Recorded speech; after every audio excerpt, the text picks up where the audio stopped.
How to check Amazon affiliate earnings and commission rates. Hello everyone, welcome back to another video. I hope you all are doing great and are having an amazing and absolutely incredible day. In this video, we're going to be talking in great detail and depth about the ways that we can actually go ahead and check our Amazon affiliate earnings and commission rates. So to do this, obviously, you're going to come over to Amazon and make sure that your Affiliation Associate Central is logged in. So you're going to go to the Amazon Associate Central website.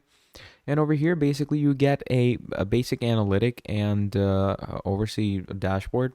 So you're going to sign up. I don't have an affiliate account, but all you're going to do is sign up. And once you go into sign up from here, you can find your affiliations list over here where you can see all your earnings and commission rates. So if I were to go into Amazon affiliate commission, okay, if you write commissions over here, all you're going to do is you're going to go into the images, and this is where they show you the standard income commission with the all holy grail chapped when you're working with the commission. So yeah, that's pretty much about it. That's how you can check Amazon affiliate earnings and commission rates.